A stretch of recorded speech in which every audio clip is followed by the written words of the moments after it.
এদের কথার 500 টাকা 1000 টাকা যারা মানুষের ঘরে খায়া লিল্লা খায়া যারা বড় হইয়া বড় বড় কথা বলে, এদের কথা এদের কোনো সেন্স কাজ করে বলে আমি মনে করি না। তবে আমি একটা কথা বলি, এরা হইলো মোল্লা মুন্সি। মোল্লাতন্ত্র কিন্তু ইসলাম নয়, ইসলাম কিন্তু মহান। ওই যে গোলাম আজমের স্লোগান যারা দেয়, লিমিটেড লোক, কয় পার্সেন্ট তারা, ইলেকশন করে দেখাও বাপের বেটারা। আমি চ্যালেঞ্জ করছি, একবার 3টা সিট পাইছো, একবার একটা সিট পাইছো, 15টা সিট পাইয়া দেখাও, 7% ভোট নাই, 70%-এর পাওয়ার দেখাও।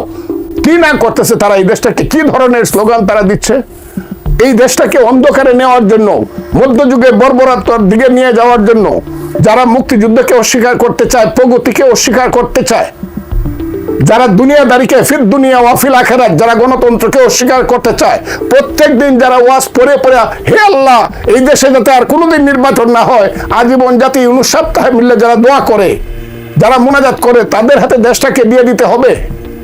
এই দেশে আর মানুষ নাই। সেই স্বাধীনতার ব্যাপারে এখন যখন প্রশ্ন উঠে, ইচ্ছা করে ইউনুস সাহেবকে বলতে, আরে ইউনুস সাহেব আপনি স্বাধীনতার কি জানেন, আপনি কেন এদের ধরেন না? 500 টাকার জায়গায় 1000 টাকা দিলে ওয়াজের বা মুনাজাতের ভাষা পরিবর্তন হয়ে যায়। এদের কথা কোনো উত্তর আমি দিতে চাই না। এদেরকে আমার এত বেশি করুণা হয়।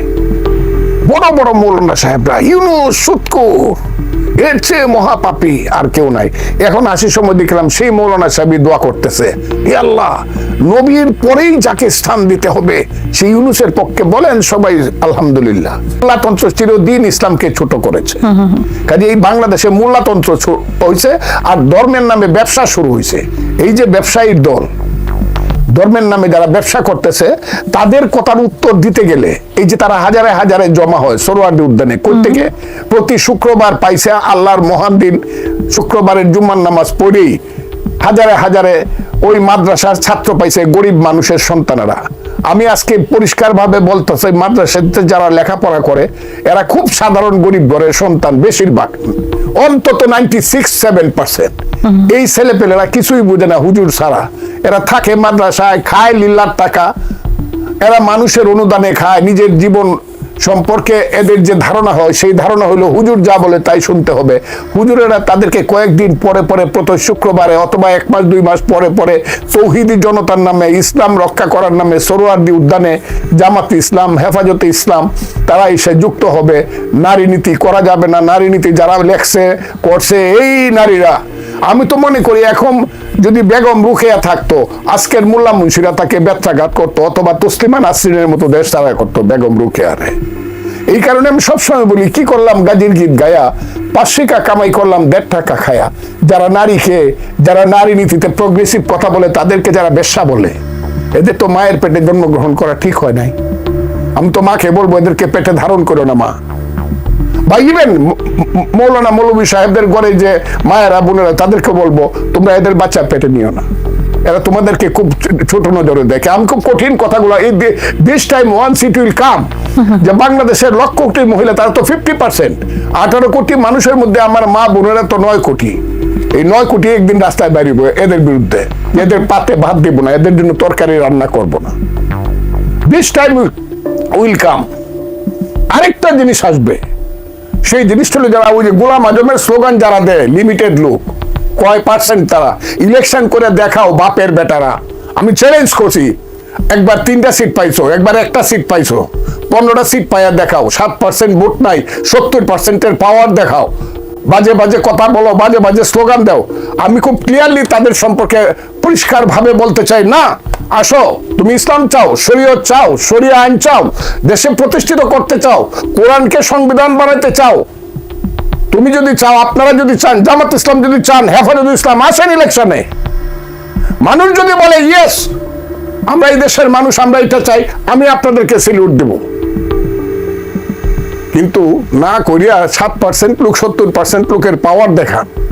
আর ওই ইউনুস সাহেবদের মতো লোক জেনারা, যারা জীবনে কোনোদিন মানুষের জন্য রাজপথে নামে একটা স্লোগান দেয় নাই, মুক্তিযুদ্ধের সময় বাঙালির শ্রেষ্ঠ সময়ে যারা বিদেশে কাটিয়ে আরাম আয়েশ করছে, যারা দিনের পর দিন, মাসের পর মাস, বছরের পর বছর, কত বসন্ত আইলো, কত বসন্ত গেল, জীবনের পাতায় পাতায় কত চিহ্ন রয়ে গেল বাংলায়। একদিন যারা শহীদ মিনারে যায় নাই, একদিন যারা স্মৃতিসৌধে যায় নাই, একদিন যারা শহীদদের প্রতি শ্রদ্ধা নিবেদন করে নাই, তারা বাংলার পাওয়ার পায়া এইসব লোকজনের মাধ্যমে এই বাংলাদেশকে আজকে নতুন ভাবে পাকিস্তান বানাতে, না পাকিস্তানও তারা বানাতে, তারা এই দেশটাকে জঙ্গিদের একটা রাষ্ট্র করতে চায়, লাইক আফগানিস্তান। যে আফগানিস্তানে আল কায়দা আসার আগে 50% বিচারক ছিল মহিলা, 62% শিক্ষক ছিল মহিলা, আজকে একজনও নাই। ক্লাস 5 পরে যদি উচ্চ শিক্ষা নিতে যায় আফগানিস্তানের কোন মেয়ে, সে লুকায়া তাকে পাকিস্তানে আসতে হয়। তারা দেশটাকে এই করতে চায়, কি না করতেছে তারা, এই দেশটাকে কি ধরনের স্লোগান তারা দিচ্ছে, এই দেশটাকে অন্ধকারে নেওয়ার জন্য, মধ্যযুগে বর্বরতার দিকে নিয়ে যাওয়ার জন্য, যারা মুক্তিযুদ্ধকে অস্বীকার করতে চায়, প্রগতিকে অস্বীকার করতে চায়, যারা দুনিয়াদারিকে ফির দুনিয়া ওয়াফিল আখিরাত, যারা গণতন্ত্রকে অস্বীকার করতে চায়, প্রত্যেক দিন যারা ওয়াজ পড়ে পড়ে হে আল্লাহ এই দেশে যাতে আর কোনোদিন নির্বাচন না হয়, আজীবন জাতি 59 সপ্তাহে মিলে যারা দোয়া করে, যারা মোনাজাত করে, তাদের হাতে দেশটাকে দিয়ে দিতে হবে। এই দেশে আর মানুষ নাই, এই দেশে সব মানুষ শুধু মোল্লা মুন্সি হবে। এই দেশে প্রাইমারি স্কুলে একটা ছেলে পড়বে না সরয় সরয় রস্যই দীর্ঘই, এই দেশে একটা ছেলে পড়বে না পাখি সব করেন রাতি পোহালো, কারণ এই কুসুম কলি সকলে ফুটিল রাখাল গরুর পাল লয়ে যায় মাঠে। এই দেশে কোনো ছাত্র হবে না যে ছাত্র বলবে বলো বীর বলো উন্নত মম শির শির নেহারি আমারই নত শির শিকর হিমাদ্রির। এই দেশে কোনো বিজ্ঞান পড়বে না একটা ছেলে যে বলবে a plus b whole square is equal to a square plus 2ab plus b square। এখানে সাহিত্যিক সাংবাদিক বুদ্ধিজীবী হবে না, আধুনিক বুদ্ধিজীবী, এখানে বিজ্ঞানী হবে না, এখানে রিসার্চ হবে না। ঢাকা বিশ্ববিদ্যালয়ে থেকে একটা সিনিয়র মাদ্রাসা বানাইছে এখন। এই আজকে দেখলাম ছেলেরা স্লোগান দিচ্ছে, জামাতের যে ভাইস চ্যান্সেলর সে জামাত, ওই রাজশাহীর ভাইস চ্যান্সেলর জামাত, সব শেষ করে দিচ্ছে। এটাকে কি আমরা বাংলাদেশের সিনিয়র মাদ্রাসা বানানোর জন্য 1921 সনে সারা বাঙালি জাতির স্বপ্নে ঢাকা বিশ্ববিদ্যালয় হয়েছিল, যে বিশ্ব বলে থেকে দিনে দিনে মাসে মাসে বছরে বছরে ক্ষণে ক্ষণে ক্ষণজন্মা পুরুষেরা জন্মগ্রহণ করেছিল, মহামানবেরা জন্মগ্রহণ করেছিল।